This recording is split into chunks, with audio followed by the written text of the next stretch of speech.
Good morning dear students, welcome in the history class. In the previous video we have do the part first 1.3 and 1.4 and today we will start the chapter first point 5 the जमींदार resist.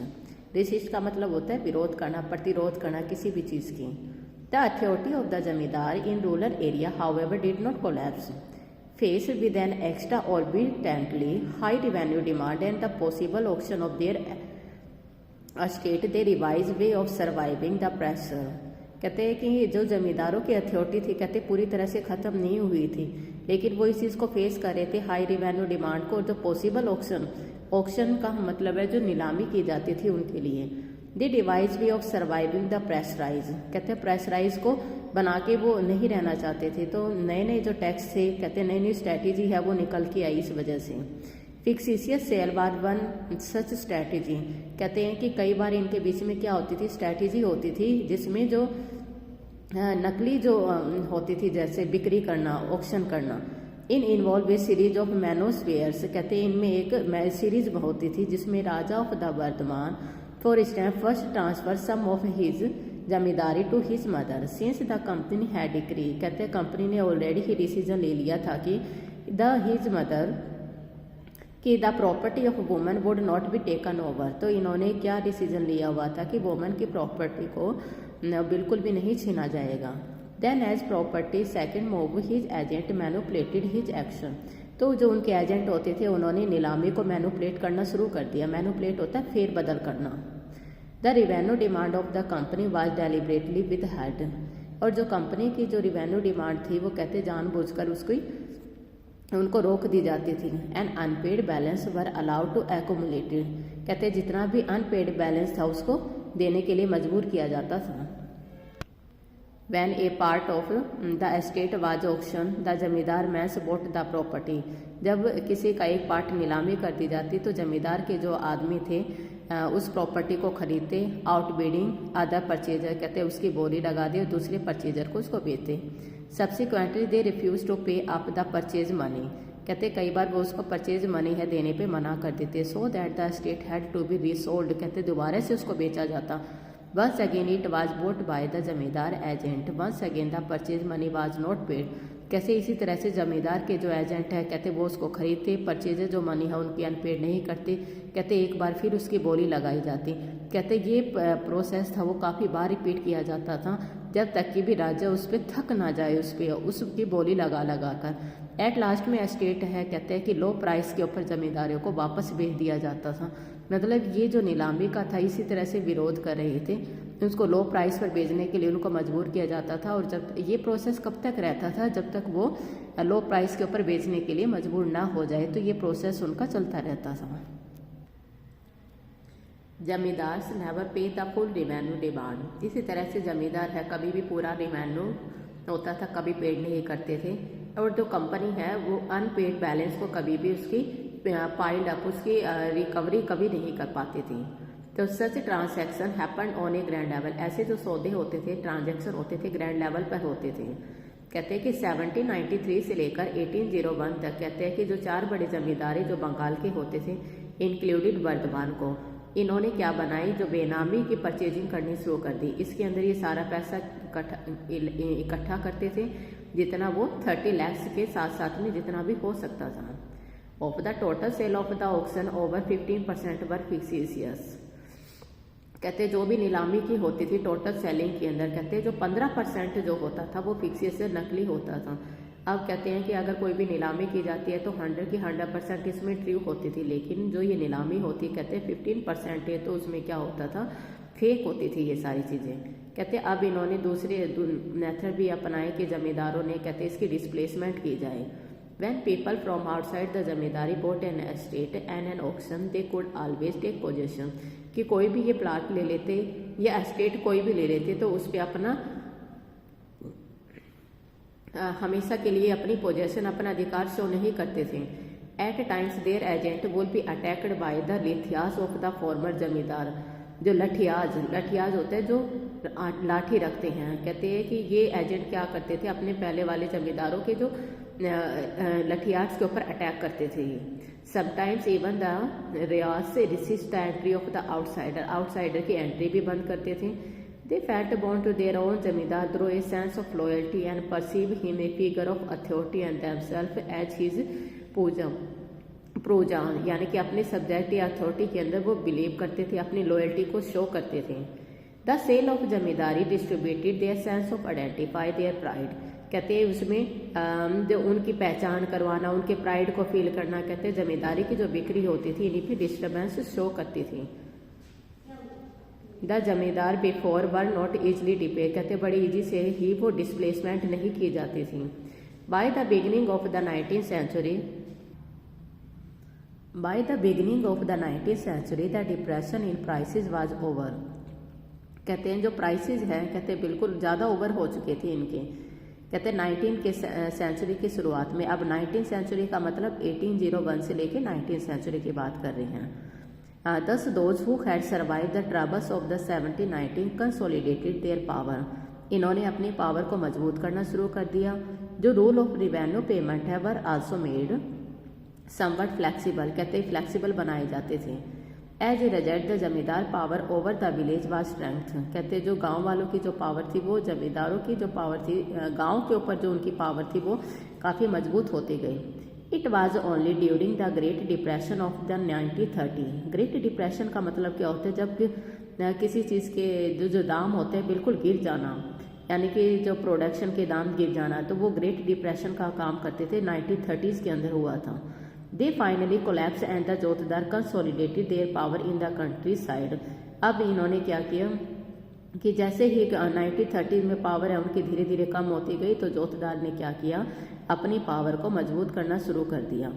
अब have you seen this picture बेटा, this one, महाराजा मेहताब चांद, ये 1820 से लेके 1790 में है। इस पर क्या था, अब जो परमानेंट सेटलमेंट था वो इम्पोज किया गया था, जिसमें तेज चंद थे जो राजा बर्दवान के राजा थे, कहते बाद में फिर ये मेहताब चंद के अंडर में आ गए थे। Mehtab help the British during the Santhal revolution in 1857, बाद में हम जो संथाल का रिवॉल्यूशन है उसमें पढ़ेंगे, कहते काफ़ी इन्होंने ब्रिटिश लोगों की हेल्प की थी, इसके अंदर इनका मानते हैं।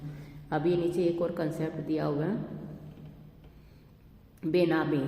बेनामी का मतलब होता है एंटोनी जिसका कोई भी वारिस ना हो, जो बेनाम का हो। ये हिंदी के अंदर टर्म यूज़ की जाती थी, इंडियन लैंग्वेज के अंदर ट्रांसलेशन के अंदर है कि अगर कोई भी जैसे नीलामी कर दी जाती ना, तो कई बार वो बेनामी की जाती थी, बिना किसी नाम के, जिसको कोई जल्दी से आइडेंटिफाई ना कर सके, उनके नाम से होती थी। ठीक है, अब नेक्स्ट पार्ट आता है the fifth report.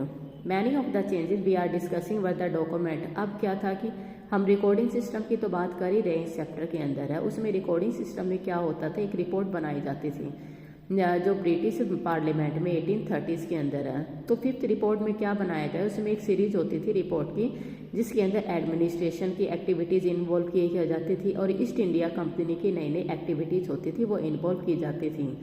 Offer refer to as the fifth report is can into 1002 pages, कहते हैं ये 1002 पेजेस की बनी थी, जिसमें 800 पेजेस थी, अपेंडिक्स भी होती थी, और इसके अंदर रिप्रोड्यूस पेंटेंस ऑफ जमींदार and Riyas report of the collector from different district, जो अलग अलग डिस्ट्रिक्ट के जो कलेक्टरों की रिपोर्ट होती थी, स्टैटिकल टेबल्स होती थी, रिवेन्यू का रिटर्न कितना दिया है, कितना बाकी रहता है, जो नोट्स होते हैं, जुडिशरी एडमिनिस्ट्रेशन कैसा होते हैं। मद्रास जो प्रेजेंट डे जो तमिलनाडु के अंदर है, ऑफिशियली ये सारे के सारे रिकॉर्ड वहाँ पर लिखे जाते थे। ठीक है, that is very important, British parliament in 1830। Now from the time the company establish its rule in Bengal in the mid 1760s के अंदर इन्होंने क्या कर लिए, अपने रूल बनाने शुरू कर लिए थे। It's activities were close watch and debate in England, कहते हैं इन एक्टिविटीज़ को क्लोजली इनको वॉच किया जाता, ऑब्जर्व किया जाता, और इंग्लैंड में इन पे डिबेट होती थी, इन पे डिस्कशन होती थी। Groups in Britain who were oppose the monopoly, monopoly क्या होता है, जिसका एक ही राज्य का अधिकार जो होता है, कहते हैं उसको भी अपोज किया जाता था ब्रिटेन के अंदर है कि यहाँ पे राजा पे किसी का भी अधिकार नहीं होगा, और सब इसका अपोज कर रहे थे। That the East India company had over trade with the India and China's, east India company है जो 1600 के अंदर आई थी, इन्होंने क्या किया, इंडिया और चाइना के ऊपर इन्होंने ओवरकम कर लिया ट्रेड के ऊपर। This group wanted A revocation of the royal charter. एक रॉयल चार्ट बनाया गया था, इन ग्रुप ने बनाया था, जो हमें 5th रिपोर्ट के अंदर जो पढ़ रहे हैं, इसके अंदर सारे डॉक्यूमेंट्स, रिपोर्ट्स, जितने भी रिवेन्यू होता था, अनपेड रिवेन्यू, सब कुछ इसमें लिखा जाता था। The gave the company this monopoly and increase number of private trader wanted A share in the India trade. तो अब जो प्राइवेट जो ट्रेडर्स थे, कहते हैं उनकी संख्या जो नंबर्स ऑफ है, कहते हैं वो डे बाय डे उनकी इंक्रीज होती जा रही थी और इंडिया ट्रेड के अंदर वो अपना शेयरिंग चाहते थे। And the industrialist of the Britain was keen to open up. जो ब्रिटेन के इंडस्ट्रीज थे वो उन्होंने बिल्कुल माइनर ऑब्जर्वेशन के साथ में इंडिया को बिल्कुल ऑब्जर्व कर रहे थे। To open up the Indian market for the British manufacturing, कि इंडिया के अंदर मार्केट ओपन की जाए और उसमें जो ब्रिटिश मैन्युफैक्चरिंग का जो काम होता था, मैन्युफैक्चर होता था, वो वहाँ पर सेल किया जाए।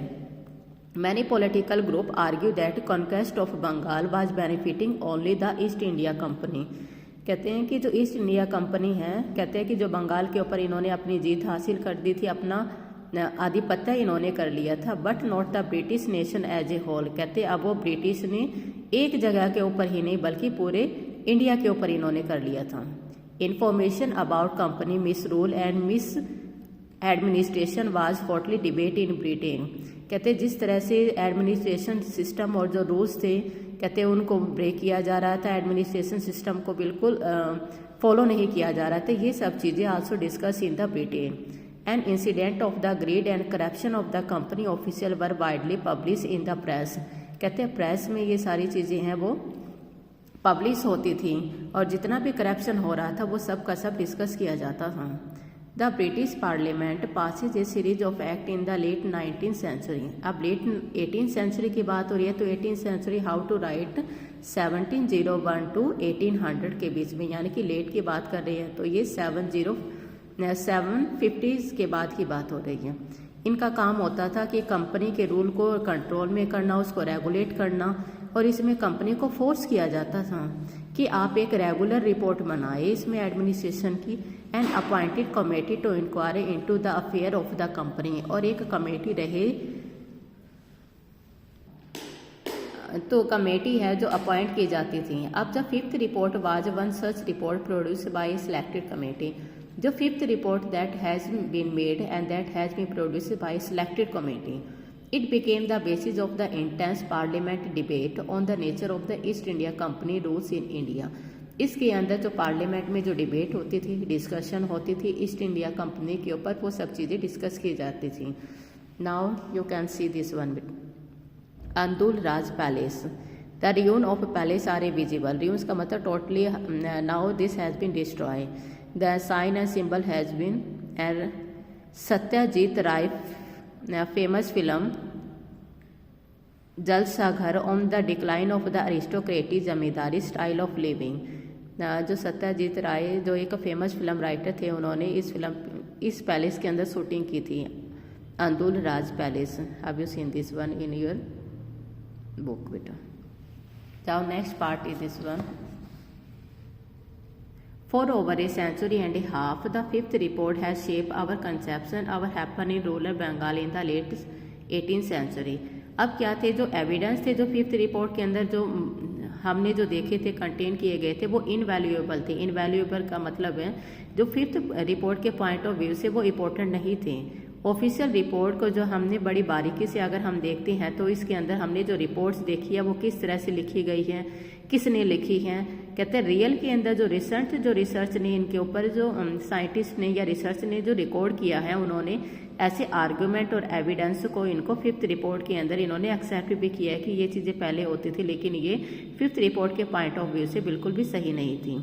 Researcher have carefully examine the archives of various Bengal zamindars and the local record of the district to write about the history of colonial rules in rural Bengal. अब इन्होंने क्या किया, जो रिसर्चर ने एग्जामिन किया, ऑब्जर्व करने का काम किया, जो बंगाल के जो जमींदार थे और जो लोकल रिकॉर्ड वहाँ पे लिखे जाते थे वो इन सब चीज़ों से बिल्कुल अलग थे।